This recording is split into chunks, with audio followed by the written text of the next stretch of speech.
여러분 안녕하세요. 권연진입니다. 이번에 저희가 이제 유기화학으로 여러분들을 만나보게 됐는데요. 유기화학 교재는 맥머리 8판으로 시작을 할 거고요. 자, 맥머리 교재에서 이제 첫 번째 제1장 구조와 결합을 공부해보는 시간입니다. 이 구조와 결합 부분은 일반화학에서 공부하고 있는 부분하고 상당히 많이 중첩이 되어 있고요. 그리고 이제 일반화학에서 한 3챕터에 해당되는 부분이 이 유기화학 구조와 결합 부분에서 총 정리를 했다라고 생각을 하시면 돼요. 그래서 일반화학을 공부하는 학생들 같은 경우에는 이번 챕터가 조금 수월하게 진행이 될 거고요. 또 나 일반화학이 좀 자신이 없는데 공부를 했었어도 좀 이 부분에 대해서는 내가 기억이 잘 안 나는데 하는 학생들도 염려하지 말고 지금 1장 요 구조와 결합 부분에서 유기화학을 앞으로 끌어가는 데 있어서 기본적인 지식 같은 것들은 충분히 설명을 하고 진행할 거니까 크게 염려하지 않아도 될 것 같아요. 자, 유기화학이라는 거는 사실상 굉장히 좀 진입장벽이 높은 그런 학문입니다. 왜냐하면 우리가 과학을 공부하는 학생들이라 할지라도 이 용어가 좀 많이 생소하고요. 또 다른 학문, 다른 분야들을 다루고 있는 거기 때문에 확실히 생소한 부분에 있어서 좀 두려움과 거리감이 있는 거는 사실이에요. 이거는 우리가 지나가야 하는 부분이지 여기서 우리가 물러서야 될 부분은 아니거든요. 방법은 자꾸 여러 번 반복해서 익숙해져 가지고 어떻게든지 간에 이 장벽을 조금 더 빨리 넘어가거나 아니면 낮추는 그런 방향으로 여러분들이 목표를 설정을 해야 될 것 같고요.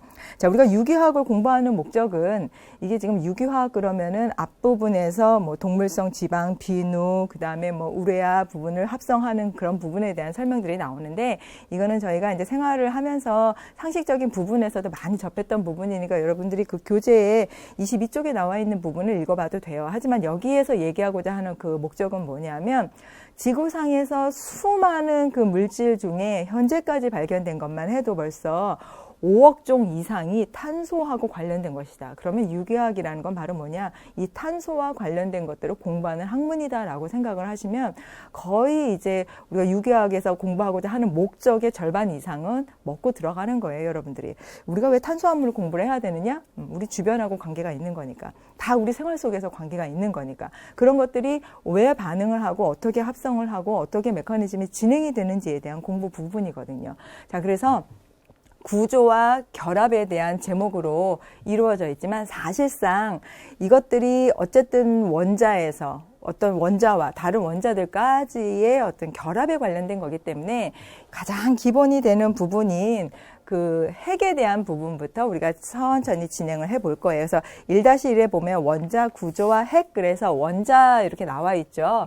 뭐 여러분들 익숙한 학생들 있을 거예요. 그죠? 우리가 뭐 중고등학교 때도 공부했던 부분들이니까. 그래서 원자라는 거는 어떤 물질을 이루는 데 있어서의 물질의 성질은 가지고 있지 않지만 가장 기본을 이루고 있는 단위가 된다. 그래서 그 안에는 이렇게 핵이라고 하는 부분과 그 다음에 핵 안에는 또다시 양성자와 중성자 그래서 플러스 전하를 띠고 있는 것과 전하를 띠지 않는 그런 입자를 가지고 있고 그 바깥에는 전자가 돌고 있다. 우리가 표현을 하기 쉽게 하기 위해서 전자가 돌고 있다. 양성자 하나, 전자 하나라는 표현을 쓰고 있지만 사실상은 이게 전자가 어떤 확률적인 것의 값이죠. 그래서 양성자를 중화할 만큼의 중성으로 만들 만큼의 전하를 가지고 있는 그런 분포도라고 생각을 해서 가운데 부분이 짙게 되어 있는 거는 그만큼 전자 밀도가 가운데 부분으로 갈수록 많다라는 것이고 그리고 점점 가서 옅어지면서 이제 맨 바깥에 가면 이런 데서는 전자를 발견할 수 있는 확률이 거의 제로에 가죠. 그러니까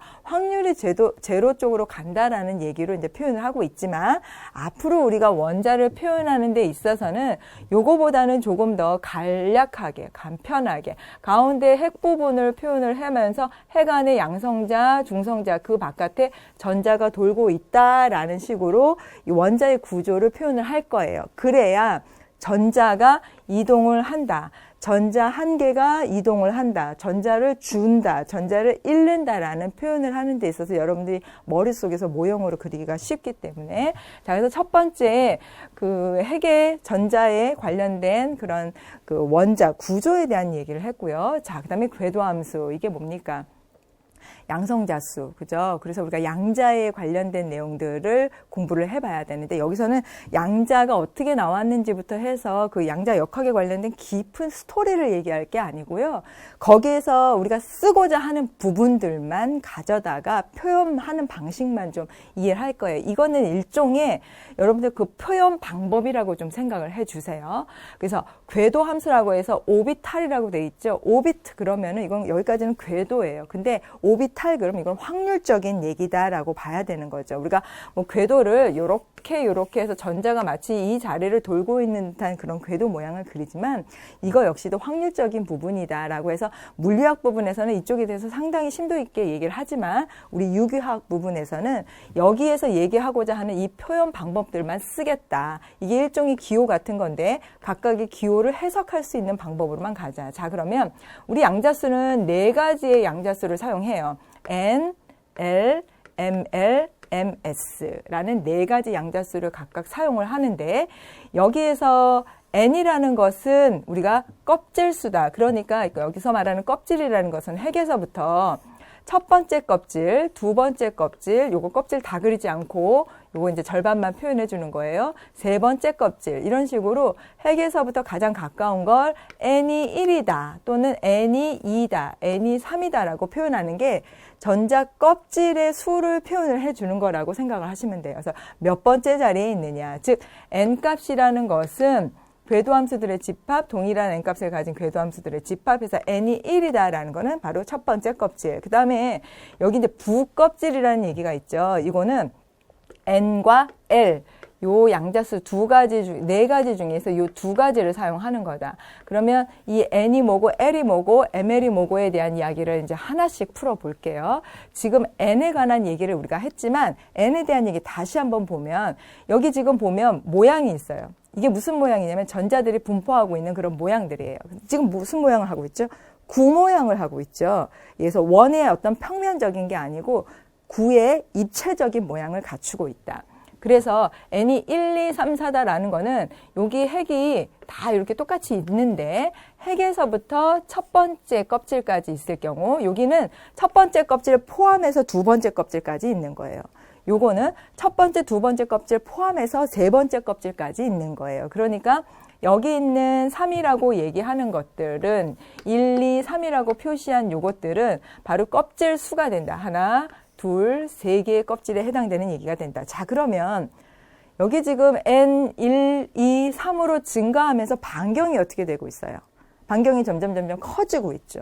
요 반경이라는 거는 무엇을 의미하는 반경이냐면 바로 전자들의 밀도를 나타내는 전자들. 그죠? 내가 어디에 있지? 이 반경 안에 있어. 뭐가? 전자들이. 그러니까 전자들이 있을 수 있는 이 공간이 N이 1일 때보다 2일 때, 3일 때 점점 더 넓어지고 커지는 거다라고 볼 수 있는 거예요. 그래서 또한 이 거리가 넓어지면서 여기 뭐라고 표현했냐면 핵으로부터 전자의 거리다. 그러니까 핵에서부터 여기 3s까지 가는 요 전자의 거리는 점점 주양자수, 즉 우리가 N이라고 표현하는 거를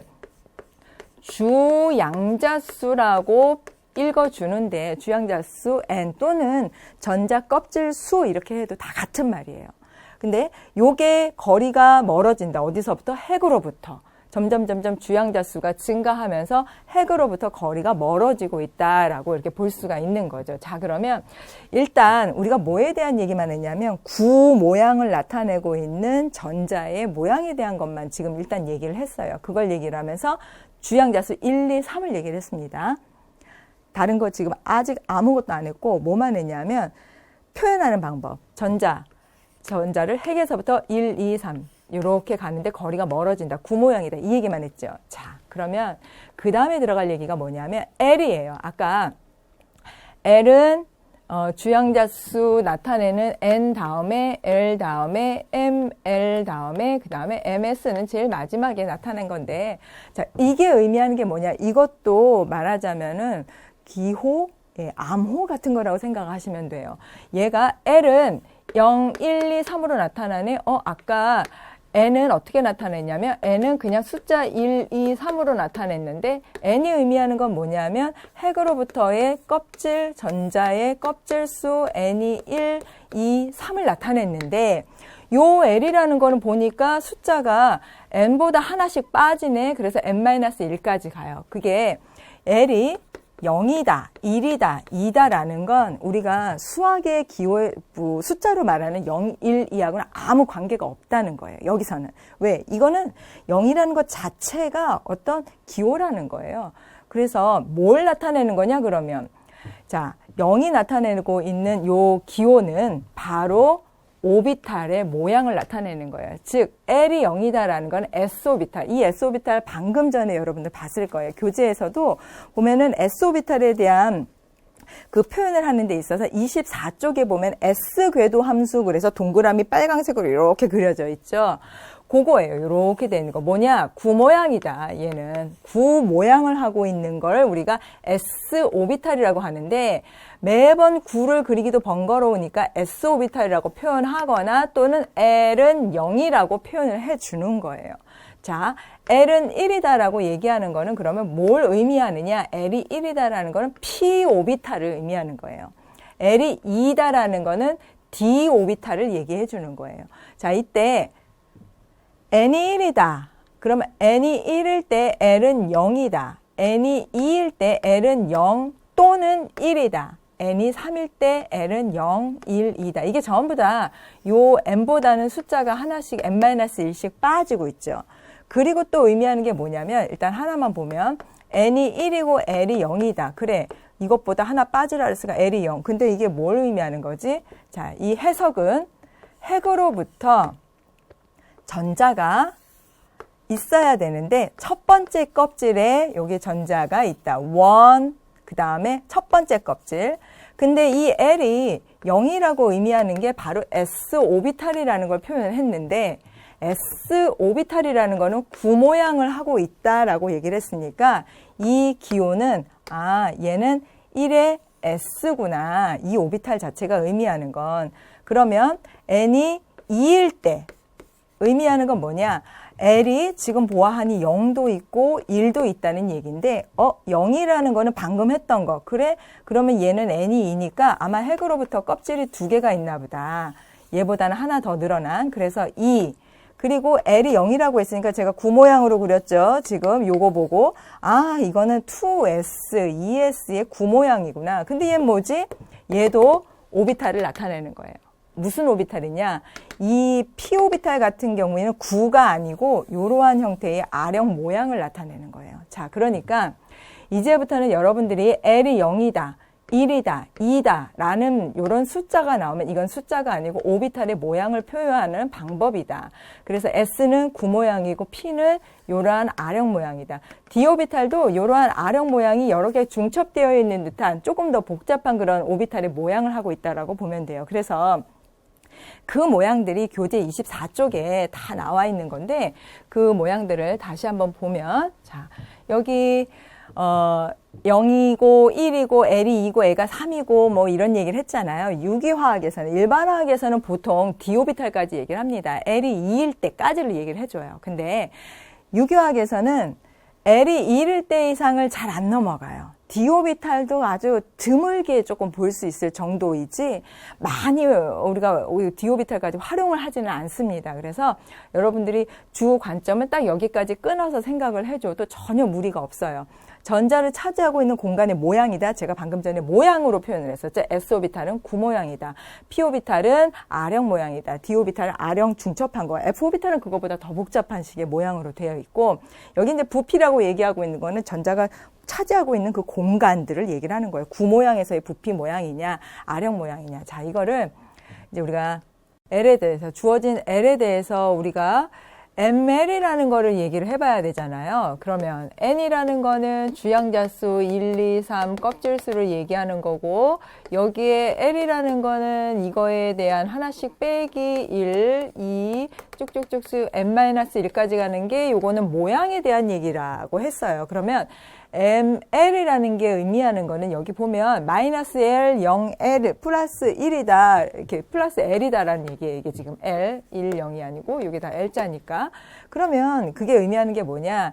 예를 들어서 우리가 l이 1일 경우, 그럼 여기에서 의미하는 거 ml이라는 거, l이 1일 경우에를 얘기를 해버렸을 때 요거는 마이너스 1, 0, 1이다 라는 의미가 되는 거고 L이 2다 라고 얘기를 하는 거는 마이너스 2, 마이너스 1, 0, 그리고 1, 2다 라는 의미잖아요. 근데 요것도 마찬가지로 숫자의 마이너스 1이나 0이나 1이나 이걸 의미하는 게 아니라는 거죠. 그러면 아까 L이 1이라는 거는 뭘 뜻한다고 했었죠? 요거는 P 오비탈, 요거 하나 위에 하나 더 해야 되겠다. 요게 0일 때도 있었어요. 그죠? 0일 때는 이게 뭐였죠? S 오비탈을 나타내는 거다. 그리고 P 오비탈을 나타내는 거다. 그리고 L이 1일 때는 D 오비탈을 나타내는 거다. 그래서 유교학에서는 D 오비탈 이상으로 더 내려갈 일은 없고 주로 우리가 얘기하는 거는 전부 다 S 오비탈, P 오비탈이에요. 이제 드물게 구조에 대한 얘기할 때만 D 오비탈이 살짝 들어갈 거고. 그러면 여기서도 ML이라고 했으니까 요게 0이면 얘는 그냥 뭐 0이죠. 그죠? 그 다음에 얘가 1이라고 하는 건 마이너스 1, 0이다라고 얘기했어요. 얘가 의미하는 게 뭐냐. 그래서 제가 요거는 호텔 방이다. 그냥 여러분들 뭐 MT 가거나 어디 가거나 할 때 그런 방 호수다. 방. 그럼 무슨 방이냐? 이거는 전자가 들어가는 방이다라고 생각을 해주면 돼요. 그래서 요거는 0호실이에요. 그러니까 여기 전자가 들어가야 돼요. 0호실에 전자가 들어가는 방, 마이너스 1호실, 0호실, 1호실에 전자가 들어가는 방. 그리고 여기에도 마찬가지로 방이 있어요. 그런데 이 방이라는 게 지금 보면 오비탈, 즉 L이 0일 때, 즉 S 오비탈일 때는 방이 하나밖에 없어요. 한 층, 방 하나. P 오비탈일 때는 방이 3개가 있는 거예요. 그 방 호수가 마이너스 1호, 0호, 1호. 그렇지만 얘네들은 같은 층에 있기 때문에 얘네들의 에너지 레벨은, 에너지 상태는 다 똑같은 상태예요. 어디가 높고 어디가 낮은 상태가 하나도 없고 여기 있는 애들은 에너지 관계가 다 이퀄 관계로 있는 거죠. 다만 방이 3개라는 거예요. 언제? P 오비탈일 때. D 오비탈일 때는 요 층에, 같은 층에 방이 마이너스 2호실부터 2호실까지 있고 5개가 있는 거예요. 이 방이 의미하는 건 뭐다? 전자가 들어갈 방이다. 거기서 이거를 뭐라고 표현했냐면 공간에서 궤도 함수의 방향이라고 표현했어요. 뭐 선생님 이거 지금 방이라고 해놨는데 이거는 지금 방향이라고 했잖아요. 이게 무슨 얘기냐면 우리가 방향을 한번 보면 이거는 지금 P 오비탈에 대한 방향이에요. 근데 P 오비탈 말고 또 S 오비탈이 있죠. S 오비탈은 뭐였죠? 구형이에요. 구형은 어디서 보든지 간에 이건 똑같기 때문에 그래서 S는 우리가 0이라고, L이 0이라고 표현을 했고 그 다음에 ML 역시도 0이다. 0이라고 하는 거는 ML이 0이다. 이건 뭐라고요? 방이다. 방이 몇 개? 이거 방 하나다. 0호실 방 하나다. 여기에 전자가 이렇게 분포한다라는 뜻이에요. 요 구 모양 안에. 그런데 이거는 방이 제가 3개다. 이거 방이라고 얘기를 했죠. 뭐가? 전자가 들어갈 방이다. 이건 우리끼리 이해하자고 하는 말이지 혹시라도 서술이나 이런 데 이런 말 쓰면은 안 돼요. 이 머릿속에 이해만 좀 하시라고요. 이게 무슨 방? 전자가 들어갈 방. 전자가 여기 계속 왔다 갔다. 왜냐면 가만히 있는 애가 아니기 때문에 P 오비탈 모양을 하고 있는 그 방 안에서 왔다 갔다 계속 한다는 얘기예요. 근데 P 오비탈의 경우에는 마이너스 1, 0, 1이라는 식으로 우리가 표현을 했고 요 마이너스 1이 표현하는 게 바로 뭐냐면 PX, 배향이라고 그러죠. 여기서 방향이라고 하고 요 방향이 X, Y, Z 방향으로 배향을 각각 하고 있다라는 얘기예요. 그런데 요게 X건 Y건 Z건 간에 방향의 모양만 지금 요게 달라지고 있는 것, 배향만 달라지는 것이지 얘네들이 가지고 있는 오비탈의 에너지 레벨은 다 똑같아요. 그래서 전자가 이 사이를 왔다 갔다 한다. 그러니까 P 오비탈 같은 경우에는 전자가 이 방에도 들어가고 이 방에도 들어가고 이 방에도 들어갈 수 있다라는 얘기를 하는 거예요. 그래서 제가 전자가 들어가는 방이다라고 표현을 했고 여기 우리 유기학 책이나 다른 이제 그 화학 관련된 책에서는 요거를 방향이다라고 표현한 거예요. 방향이라고는 했지만 X, Y, Z축이라고 나타내는 방향이지만 이거는 결과적으로는 뭐냐면 전자가 이 안에 있다는 얘기예요. 우리 앞으로 그 궤도에 관련된 얘기나 그 화학의 결합에 관련된 얘기를 할 때는 전부 다 전자가 최외곽에 있는 전자가 몇 개 있느냐를 가지고 따지는 거지 얘가 X 모양이요, Y 모양이야를 갖고 따지지는 않아요. 또 하나는 자, 여기에 이제 그 세 가지 배양을 나타내는 모양이다라고 지금 여기서 얘기를 했었고, 디오비탈이 지금 하나 없네요. 디오비탈 같은 경우에는 제가 뭐라 그랬죠? 방이 5개다. 그래서 전체 방 개수를 5개로 표현을 하면 된다라고 얘기를 했는데, 여러분들 그 디오비탈 같은 경우에는 우리 교재에도 지금 나타나 있진 않은데, 24쪽에 D 궤도 함수 모양이 있어가지고, 이렇게 빨강색으로 표현돼 있고, 그 다음에 또 다른 쪽으로 뭐 이런 식으로 이렇게 표현되어 있는 거 있죠. 그러니까 p 오비탈보다 조금 복잡해 보이는 거. 그런 배양이 5개가 더 있다. 전체 3개인데 얘는 5개가 있다. 그 안에서 전자들이 왔다 갔다 움직이고 있다라고 보면 된다는 얘기예요. 또 하나는 우리가 지금 양자수 4가지를 지금 얘기하고 있는데, 자, 마지막 양자수가 나왔어요. 전에는 요 양자수까지 개념을 잡지 않고 그냥 했었는데,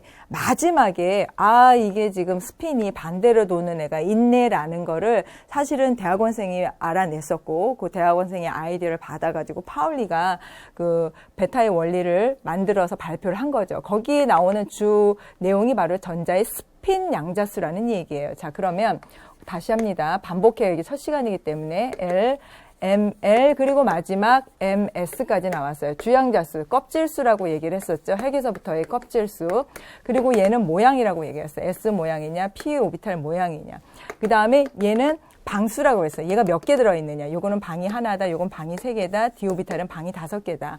S 오비탈은 각 방에, 얘가 방이 하나건, 방이 3개건, 방이 5개건 간에 각 방에 들어가는 전자가 이런 식의 배양을 한다는 얘기예요. 즉, 플러스 2분의 1, 마이너스 2분의 1이라는 거는 전자를 우리가 이렇게 표현해 주겠다는 거죠. 그러니까 각 방에 최대로 들어갈 수 있는 전자는 모두 2개인데 이 전자는 같은 배양을 하고 있는 건 하나도 없다. 즉, 한쪽이 플러스, 위 스핀이면은 하나는 마이너스 반대 스핀으로 돌고 있다라고 얘기하는 게 MS 마지막 전자 스핀 양자수가 된다는 얘기예요. 그래서 여기 전부 다 이 숫자 0, 1, 2, 심지어는 플러스 2분의 1, 마이너스 2분의 1조차도 요게 이제 표현을 하는 신호, 기호라는 거를 여러분들 이해를 해야 되겠다. 우리가 지금 이 4가지 양자수를 왜 했냐면 이걸 바탕으로 해서 이제 앞으로 전자들을 다 배치를 해야 돼요. 유기화학은 탄소에 관련된 얘기지만 그 탄소가 어떻게 결합을 하느냐를 봐야 되기 때문에 전자 배치가 그 무엇보다도 아주 중요하거든요. 그래서 원자 구도에서 전자 배치를 하는 방법, 규칙이 이렇게 3가지, 4가지 뭐 이렇게 있습니다. 그러면 첫 번째 규칙 보면 1S에서 2S, 2P, 3S, 3P, 4S, 3D 순서대로 들어간다. 이건 무슨 얘기냐? 요거는 싸움의 원리다. 여러분들 밑에서부터 쌓지, 쌓는데 위에서부터 뭘 쌓아서 밑으로 내려가진 않죠. 절대로 그런 일은 나타나지 않잖아요. 역전되지 않는 한은.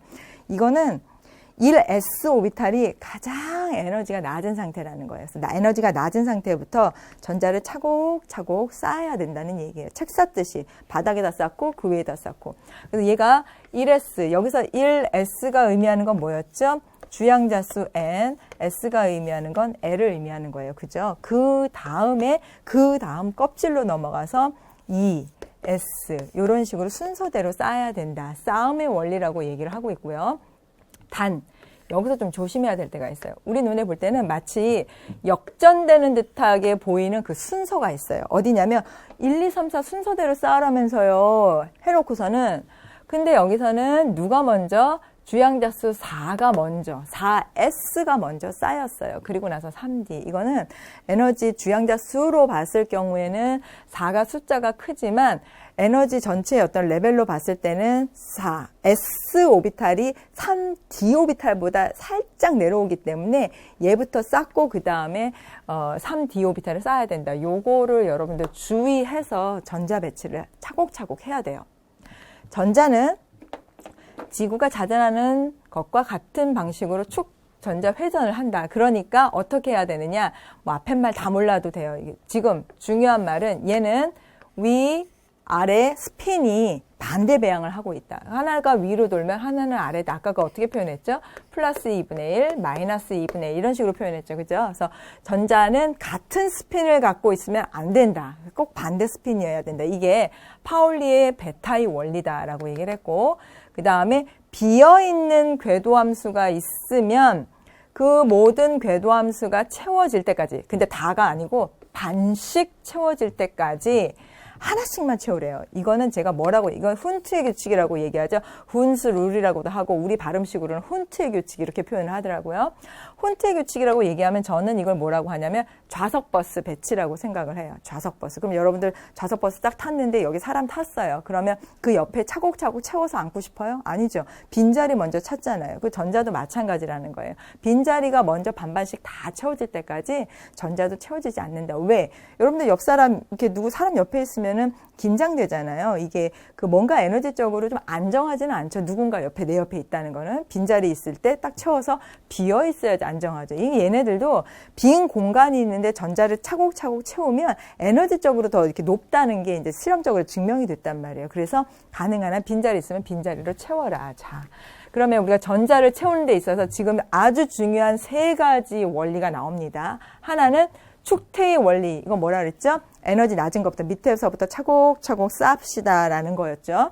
두 번째는 훈트 규칙이었어요. 훈트 규칙은 뭡니까? 빈자리 들어가면 빈자리 먼저 들어가라. 좌석버스 배치라고 얘기를 했어요. 파울리 베타의 원리는 뭐죠? 스핀이 하나는 위, 하나는 아래, 서로 반대돼서 돌아야 된다. 이걸 3가지 원칙을 바탕으로 해서 전자 배치를 해야만 틀림이 없어요. 그래서 제가 이제 예를 몇 가지 들었죠. 이게 지금 뭐냐면 밑에서부터 차곡차곡 쌓자. 즉, 요 에너지 다이어그램을 이런 식으로 쓸 수가 있어요. 어디다 써야지 여러분 보일까요? 자, 1S. 가장 에너지가 낮아요. 그 다음에 누구? 2S, 2S로 넘어갑니다. 2S 쌓고 나면 그 다음에 2P로 가야 돼요. 2P 가고 난 다음에는 그 다음 높은 에너지가 누구예요? 3S죠. 그 다음은 누구예요? 3P죠. 그 다음은 누구예요? 누구? 3D가 아니죠. 여기서 이거 보세요. 이거 왔다 갔다 서로. 그러니까 3D가 숫자 주양자 수로는 더 낮지만 에너지적으로 봤을 때 4S가 낮단 말이에요. 그래서 얘가 먼저 살짝 들어옵니다. 여기가 역전된 듯하게 보이는 그런 구간이라고 했으니까 여기 표시해 놓고 4S 다음에 3D로 이렇게 들어가야 돼요. 그리고 여러분들 3D 이상 또 넘어갈 일은 별로 없어요. 그러니까 여기 부분까지만 해놔도 웬만한 일반화학 그 전자 배치도 다 커버가 된다. 그러면 요게 지금 싸움의 원리를 순서대로 나서 순서대로 밑에서부터 쌓은 거고, 자, 그러면 이제 쌓아볼게요. 수소. 전자 하나죠? 그럼 수소 맨 밑에 들어가면 돼요. 그러니까 우리가 수소를 표현할 때 있어서 뭐라고 표현하냐면 1S1이라고 표현해요. 그러니까 이 앞에 있는 거는 주양자 수고 뒤에 있는 거는 L, 그죠? 모양이에요. 전자 배치의 모양. 그리고 이 위에 있는 거는 얘가 어떤 전자를 갖고 몇 개의 전자를 가지고 있느냐니까 수소는 전자 하나라서 1. 그 다음에 헬륨 채우면 헬륨은 최외각의 전자가 2개가 있죠. 그래서 여기 이렇게 쌓는다. 이제 어쩔 수 없어요. 일로 올라가지는 않으니까 다 쌓아야 돼요. 그래서 헬륨의 전자 배치 같은 경우에는 1S에 뭐라고 해야 돼요? 끝까지 2개. 그러니까 1S2. 자, 이제 리튬으로 한번 가볼게요. 리튬은 전자가 몇 개 있죠? 3개. 먼저 번호를 보는 거예요. 그러면 여기 다 쌓았으니까 그 다음으로 올라가죠. 그래서 리튬 같은 경우에는 1S2에 2S1이 되는 거예요. 그 다음에 리튬 옆에 누굽니까? 베릴륨이죠? 그럼 베릴륨을 이렇게 쌓아야죠. 그래서 2S2까지 돼요. 베릴륨 같은 경우. 베릴륨 알죠? Be. 그 다음에 5번 누구죠? 리베 B, C. 그러면 베릴륨 B. 자, 하나, 둘, 셋, 넷, 5번으로 가야 돼요. 자, 그럼 5번으로 넘어가는 애는 누굽니까? 여기다 전자를 쌓아야 되겠죠. 그래서 여기 리튬, 베릴륨, 그 다음에 B, 붕소. 여기 이 붕소가 지금 빠져가지고 붕소 다음에 잘 생각해 봐야 돼요. 붕소 다음에는 6번이죠. 6번이면 이 탄소란 얘기예요. 그럼 이 탄소는 어디로 들어가야 되느냐? 이번에는 누구의 규칙 써야 되느냐? 이렇게 서로 순서대로 쌓아야 된다는 거는 우리가 그 싸움의 원리고, 이렇게 서로 뒤집혀야 된다는 거는 베타의 원리고, 그 다음에 빈방 있으면 빈방으로 먼저 들어가라. 이게 훈트의 규칙 좌석버스 원리예요. 그래서 B 다음에 C, 탄소 같은 경우에는 요 p-오비탈이 비어 있으니까 빈 방으로 들어가지 여기다가 이렇게 채우지 말라는 얘기예요. 그러면 언제까지? 질소까지 빈 방을 다 채우는 식으로 가야 된다. 그 다음에 또 하나의 전자가 들어가게 되면 그게 누구냐면 산소예요. 산소는 어쩔 수 없어요. 여기로 들어가야지, 전자가. 요렇게 전자 배치가 된다. 그래서 순서대로 전자를 쌓는 연습을 여러분들이 최소한 20번까지는 해봐야 된다는 거. 그리고 조금 더 욕심을 낸다면 크롬이나 망간이나 구리, 코발트 정도까지는 해줘야 전자 배치에 대한 완벽한 연습이 다 끝난다는 거죠. 그래서 기본되는 3가지 원칙을 가지고 요 다이어그램을 여러분들이 찾아서 여기에다가 표현을 하나씩 전자 배치를 해보는 거. 이게 굉장히 중요해요. 그래서 우리 교재에서 표 1-1에 각 전자 배치를 이렇게 표현을 했어요. 수소는 하나니까 1s, 탄소 같은 경우에 전자가 6개니까 밑에서부터 쌓은 거죠. 지금 이렇게 순서대로 에너지가 지금 높아지고 있는 거예요. 올라갈수록. 1s2 이걸 쓴다면 1s2, 2s의 전자 2개가 있으니까 2s2. 그 다음에 2p에는 방이 3개가 있다 그랬죠. ml이 -1, 0, 1인데 얘네들이 다 같은 공통의 층을 가지고 있다. 같은 층에 있다. 그래서 p-오비탈에는 전자가 2개가 있어요. 전자가 2개가 채워졌는데 이때 전자가 채워질 때 절대로 이렇게 쌍을 이루면 안 된다. 이건 훈트의 규칙이 위배가 된다. 그래서 빈 방이 있으면 빈 방에 들어가는 식으로 전자 배치를 해야 된다. 그래서 15번 같은 경우도 인인데 인의 전자 배치를 보니까 3s까지 쭉 채워지고 나서 그 다음에 나머지 p-오비탈 빈방에 전자가 채워지는 쪽으로 전자가 채워진다. 이렇게 보는 거죠. 자, 그런 식으로 전자를 배치를 다 하고 나서 이제 여러분들이 뭘 생각해야 되냐면 얘네들이 어떤 모양을 하고 있을까? 어떤 구조를 하고 있을까에 대한 얘기가 나올 거예요. 그게 화학결합 이론에 발전하면서 여러 가지 그 정사면체 모양이라든지 뭐 평면 사각형 모양이라든지 이런 모양들이 나오는데 그 모양이 그 원칙이 뭐냐면 VS2PR이라는 모델이에요. 그 베스퍼 이론이라고 해서 이거는 나중에 심화 과정을 또 혹시 공부하는 학생들이 있다면 무기화학에서도 굉장히 중요하고 일반화학 부분에서도 굉장히 좀 난이도 있는 그런 부분에 해당이 되잖아요. 그래서 얘는 베릴륨인데 아까 바깥에 전자가 몇 개 있었죠? 주기율표 보고 해도 괜찮아요. 이거 바깥에 전자가 2개 있는 애죠. 그러면 이 2개 있는 애가 양쪽으로 Cl하고 결합을 하면서 이렇게 직선형이 되기 때문에 요거는 180도의 선형 구조를 하고 있고 탄소 같은 경우에는 뭐 여기 수소가 붙거나 아니면 플로르가 붙거나 CL이 붙거나 예를 들어서 이렇게 붙었다 그러면 사이의 결합각이 109.5도인 이러한 정사면체 모양을 하고 있고 뭐 붕소를 중심으로 해서 플로르가 3개가 붙어 있는 경우에는 평면 삼각형의 120도 구조를 하고 있다. 요 얘기는 이게 왜 이런 모양을 하고 있느냐라고 보냐면 최외곽, 이거 베일런스 쉘이라는 게 최외곽에 있는 전자 껍질에 전자들이 쌍을 이루고 있는데 이 전자들이 서로 반발을 한다는 거예요. 그러니까 이 전자들, 이때 말하는 전자는 이 여기 붙어 있는 전자가 아니고요. 중심 원자에 있는 전자라고 생각하면 돼요. 그래서 중심 원자에 이러한 전자 쌍들이 있을 경우에는 서로 멀리 밀어내려고 하다 보니까 반발력을 최소화하고 싶어서 그러다 보니까 어떤 애는 평면 삼각형, 어떤 애는 정사각형, 어떤 애는 직선형의 모양을 하고 있더라. 해서 베스퍼 이론을 중심으로 해서 우리가 결합 구조 모형들을 이해를 하는 내용들이 일반화학과 유기학 지금 앞부분에서 나오고 있는데 여기 보면 저희는 뭘 중심으로 할 거냐면 표현 방법에 대해서 볼 거예요. 그래서 이 부분이 처음 시작하는 학생들한테는 좀 난이도가 있어요. 왜냐? 머릿속에 입체가 안 그려지거든요. 이거 지금 보면 정사면체의 사면체 구조라고 했는데 사실상 시험 문제 같은 거 나오면 얘네들 그냥 탄소 가운데 그려주고 여기 수소라고 써주기도 하고 아니면 CH4라고 그냥 표현한단 말이에요. 그럼 여러분들이 뭐라고 생각해야 되냐면 이거는 베스퍼 이론을 이미 머릿속에 가지고 있다라는 전제 하에서 왜냐면 일반학을 한 다음에 유기학을 하니까 그러면 이걸 뭘로 봐야 되냐면 요와 같은 정사면체로 봐야지 이 결합각이 90도로 생각하지 말라는 얘기예요. 그래서 이건 평면이 아니라 입체적인 구조라는 거를 생각을 해야 된다. 거기에 나오는 이론이 VS2PR에 그 가능한 한 전자 쌍들이 서로 반발을 해서 최대한 멀어지면서 입체적인 구조를 하고자 하는 왜? 얘가 90도인데 얘를 이렇게 입체적인 구조를 하면 109.5도 결합각이 커지면서 서로 멀리 떨어질 수 있기 때문에 긴장이 줄어들게 되거든요. 그래서 그러한 원리를 알고 있어야 된다. 그때 요게 여기까지가 이제 일반화 구조 내용이에요. 그러면 유기학에서는 이거를 요렇게 표현을 해요. 점, 선, 그 다음에 쐐기 모양 뭐 이런 걸로 표현을 하는데 그게 의미가 무슨 뜻인지를 알아야 되잖아요. 우리 약속한 거니까. 요렇게 해서 표현한 것들을 이렇게 쐐기 모양으로 이렇게 표현한 거 있잖아요. 요거는 종이 앞으로 튀어나온 모양이다라고 보면 돼요. 그래서 얘가 이 모양이 된다는 거고 요거는 뒷면에 저기 뒤에 있는 애 있죠? 이 뒤에 있는 탄소. 그 다음에 여기는 이 옆으로 튀어나온 거, 그 다음에 이거는 이제 이쪽 위에 있는 거 해서 이 점선, 실선, 쐐기, 선 모양들이 전부 다 위치를 표현하고 있다는 걸 알고 있어야 된다. 그래서 우리가 기존에 이렇게 실선으로만 표현했던 바를 이제는 유기학 부분에서 이렇게 점선이나 쐐기 모양으로 알려주면 요거는 여러분들이 아, 이거 반갑다. 그래도 입체라고 알려주네 라고 생각을 해야 돼요. 그래서 이건 앞으로 튀어나왔네, 들어갔네, 나오고 들어간 게 있으니까 얘네들은 입체적인 모양이고 탄소를 중심으로 해서 4개가 지금 수소가 결합하고 있으니까 이거는 정사면체 구조이겠구나 라고 보자는 거예요. 이제 앞으로 우리가 계속 이러한 부분에 대해서 연습을 할 겁니다. 지금 여러분들이 다 알고 있다라고 얘기를 하는 건 아니니까 크게 염려하지 않아도 돼요. 그렇다면 방금 전에 저희가 봤던 요 그림이 어디에서 나와야 되느냐?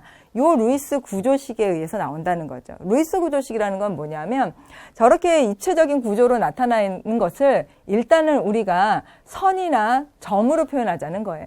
그럼 요 점이 의미하는 게 이게 뭐냐면 이게 바로 전자의 개수가 되는 거예요. 그래서 여러분들 그 어떤 구조 같은 거 이렇게 딱 나오면 여기 보면은 요렇게 딱 표현되어 있는 것들 있죠. 요게 전자 쌍이라고 봐야 돼. 얘네들은 항상 전자 쌍으로 이렇게 존재를 해요. 쌍으로 존재하지 않으면 얘네들은 라디칼이라고 해서 굉장히 불안한 애들이에요. 항상 2개가 있어야 된다. 한쪽에 전자가 이렇게 쌍으로 존재를 하는데 얘는 지금 쌍으로 존재하는 애 중에서도 누군가하고 결합을 안 하고 있죠. 그러면 이거를 우리가 비공유 전자쌍, 공유를 하지 않았다. 공유라는 거는 얘하고 얘하고 결합을 서로 나눠서 네 거 하나 내 거 하나 해야 되는데 얘는 그러지 않았기 때문에 비공유 전자쌍이 되는 거고요. 요 결합선은 질소가 가지고 있는 전자 하나와 수소가 가지고 있는 전자 하나를 네 거 하나 내 거 하나 해서 결합선이 하나 만들어진 거죠. 즉 결합선 하나는 전자 2개라고 생각을 해야 돼요. 그래서 전자 한 쌍이나 전자 2개나 같은 말이죠. 요게 결합선 하나가 된다. 그래서 결합선이 이거 3개가 있다는 거는 사실상 공유하고 있는 전자쌍이 3쌍이 있다는 얘기가 되는 거예요. 그리고 공유하지 않은 전자쌍이 3쌍이 있다. 얘도 지금 무슨 의미입니까? 공유하지 않는 비공유 전자쌍이 요렇게 2쌍이 있고 요거는 하나는 수소고 하나는 산소 거예요. 이렇게 해서 공유가 된 거죠. 요 공유된 것을 우리가 결합선으로 표현을 하겠다. 그래서 선이나 점이나 요 결합선, 점, 요 구조식을 우리가 루이스 구조식 또는 캬클러 구조식이라고 표현을 하는데 앞으로 여러분들이 요 점을 선으로도 이해해야 되고 선을 점으로도 이해해서 전자의 개수를 잘 카운트할 수 있어야 돼요. 왜냐? 앞으로 점점 난이도 있는 이제 유형들의 내용들이 나오면서 요 점들은 나타나지 않을 거예요. 보여주지 않지만 여러분들은 이게 있다라는 걸 알고 있어야 된다는 거죠. 그게 바로 이제 옥텟 규칙이에요. 옥텟 규칙을 적용을 해서 이것들이 8개의 전자가 되면 만족하니까 가능한 한 8개가 되려고 하는 그런 노력을 하겠죠. 자, 수소는 본인이 가지고 있는 게 전자가 하나이기 때문에 최대한 할 수 있는 결합선은 하나밖에 없어요. 여기에 더 전자가 갖다 붙는다. 이런 일은 나타나지 않는다. 그리고 우리가 유기화학은 탄소학이다라고 얘기를 하는 이유 중에 하나가 뭐냐면 탄소가 바깥에 전자가 4개가 있단 말이에요. 이거 탄소 전자예요. 그러면 얘는 결합을 굉장히 융통성 있게 할 수 있어요. 그러니까 아까 5억 개 이상의 무슨 지구상에 존재하는 탄소 화합물들 그랬잖아요. 그만큼 융통성 있는 그런 결합들을 많이 할 수 있기 때문에 그렇다. 그래서 탄소는 4개의 결합을 할 수 있는 그런 원소이고 질소 같은 경우에는 얘가 어디서 주기율표에서 보입니까? 15족에서 보이죠? 바깥에 전자가 5개가 있다는 얘기예요. 우리가 생각하는 건 최외곽에 있는 전자만 생각하지 그 안에 있는 전자는 별 관심이 없어요. 왜냐? 화학결합에 참여 못하거든요. 그러니까 참여하는 애만 최외곽에 있는 전자만 보자. 그게 전자가 얘가 5개란 말이에요. 그래서 여기 있는 질소의 전자가 본인 거가 5개가 있는데 3개는 공유하느라고 쓰고 나머지는 2개는 자기가 공유하지 않고 가지고 있어요. 그래서 이걸 비공유 전자쌍이라고 얘기를 한다. 산소는 주기율표에서 보면 16족이라고도 하고 6A족이라고도 하는데 바깥에 전자가 일단 6개가 있어요. 그래서 공유하는데 전자 2개 쓰고 공유하지 않고 남아있는 전자가 4개. 그래서 2쌍의 전자를 이루고 있다라고 보는 거죠. 지금 우리가 결합을 하는 데 있어서 요렇게 하고 있으면 얘는 결합 안 하고 있다. 요렇게 하고 있으면 요거는 결합을 하고 있다라고 표현을 하자는 거예요. 그래서 요 표현 방법과 요 표현 방법을 같이 알아두자. 근데 이거는 고마운 거고 요거는 조금 서운하지만 그래도 요거 가지고 이걸 이해하라는 얘기예요. 왜? 질소에 있는 비공유 전자쌍 표현 안 해줬잖아요. 이건 틀린 게 아니라 그냥 안 해주는 것 뿐이에요. 내 맘이야. 네가 알고 있어야 된다는 얘기야. 이런 뜻이거든요. 심지어는 그냥 NH3라고 표현해도 여러분들 머릿속에는 질소는 비공유 전자쌍 이런 경우 하나가 있지라고 알고 있으라는 얘기예요. 그래서 전자 카운트, 즉 뭘 더 잘 유심하게 생각을 해야 되냐면 공유하지 않은 전자쌍이 있느냐 없느냐를 잘 찾아야 된다. 그 얘기예요. 그래서 유기학에서 제일 중요한 거는 공유하고 있는 애와 공유하지 않고 있는 애들을 잘 찾아야 된다. 자, 그 다음에 요거 다음으로 가는 게 밸런스 본드 시어리라고 해서 VBT라고 하는 이것도 역시 겹쳐지는 부분이에요. 일반 화학 부분에서. 근데 유기학 부분에서는 뭘 보고 싶으냐면 얘가 결합을 하는 이유에 대한 명분이라고 생각하면 돼요. 왜 결합하지? 에너지 다이어그램이 설명해 주잖아요.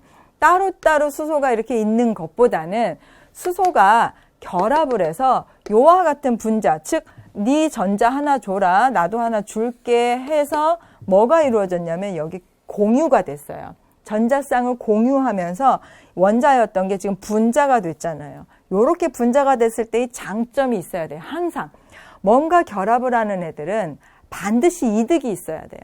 그 이득은 거의 대부분이 뭐냐면 에너지가 안정화된다는 거죠. 이게 얘네들의 이득이에요. 내가 이렇게 있을 때보다 안정하기 때문에 그래서 이게 에너지를 나타내는 거예요. 그래서 훨씬 더 안정하다. 이거에 해당되는 것만큼 내가 에너지를 방출했다. 나 안정해. 그러니까 우린 결합해야 돼.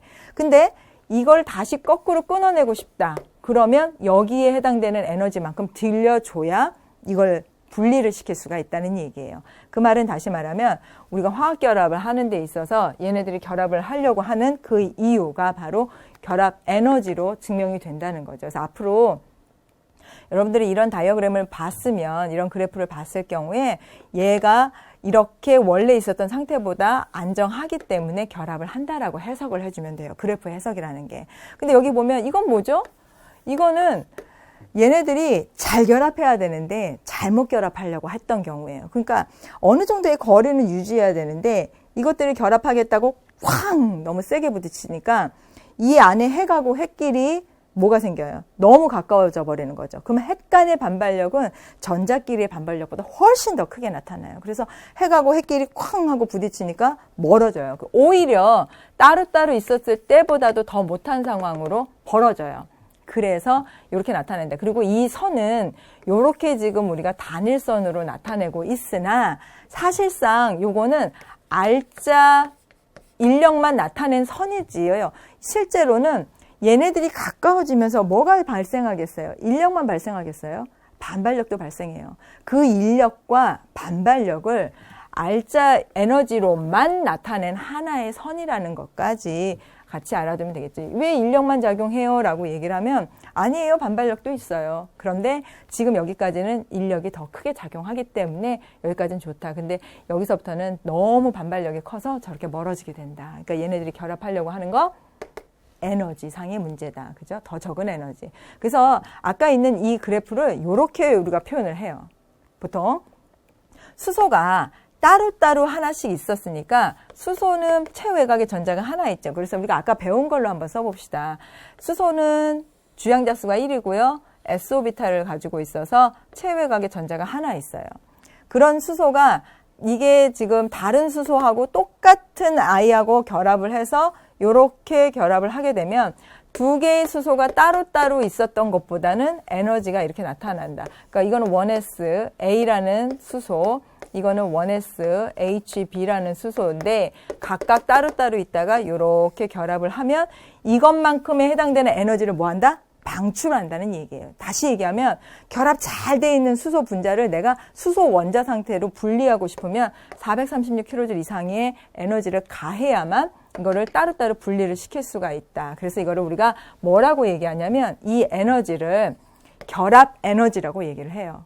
희한하죠. 뜯어냈으면서 뭘 결합이라고. 근데 우리가 얘네들이 얼만큼 강하게 결합되어 있는가를 알고 싶으면 이 결합을 분리해 봐야죠.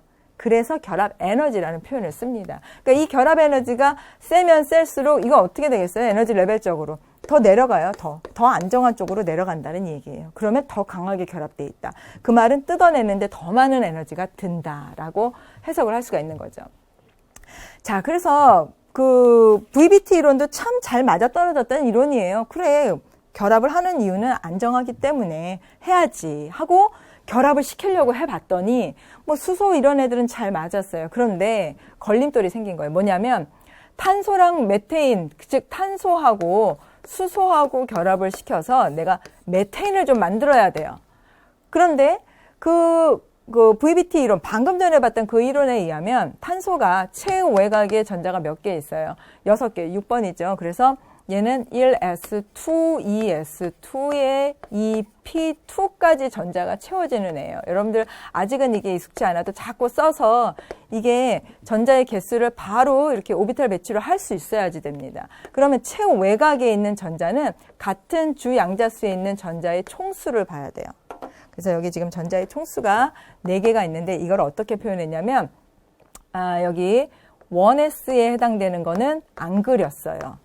이거는 의도적으로 안 그린 거예요. 왜냐하면 얘는 화학 결합에 참여하지 않기 때문에 우리가 항상 얘기하는 거는 최외곽, 제1선에 있는 전자들만 관심이 있다. 그래서 2s2에 2pg, 여기는 x 그 P에서 P 오비탈이 방 3개라고 제가 얘기했었죠. X, Y, Z. 근데 얘 왜 이렇게 뒤죽박죽 썼지? 괜찮아요. 이것도 의도적이라고 보세요. 왜냐하면 PX, PY, PZ 순으로 들어가야 된다. 이런 건 없어요. 왜?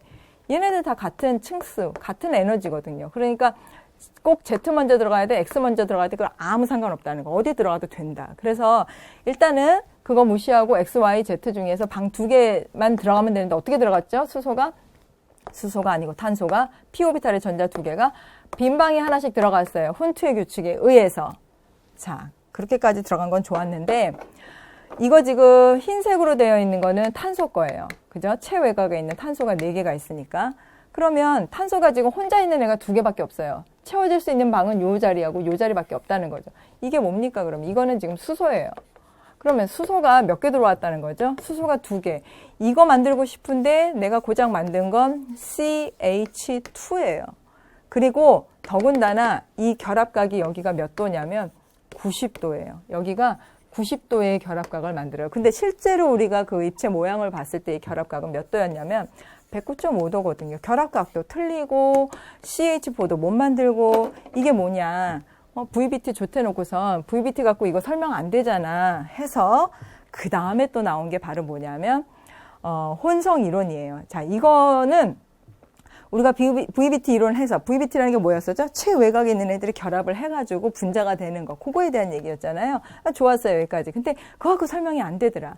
그래서 나온 게 혼성 모델이고 혼성 모델은 sp3, sp2 그리고 sp 요 3가지 형태로 혼성이 된다. 이거 혼성은 쉽게 생각하면 돼요.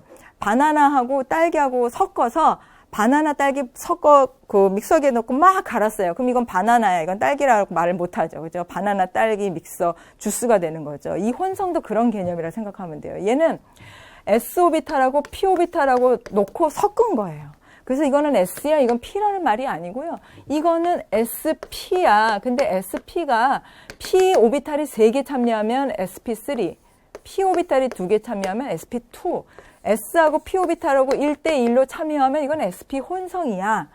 라고 얘기하는 거죠. 그래서 이 혼성 오비탈을 가지고 우리가 그 전자들이 얼마만큼 결합을 해서 안정한지 뿐만 아니라 구조에 대한 설명까지도 할 수가 있었습니다.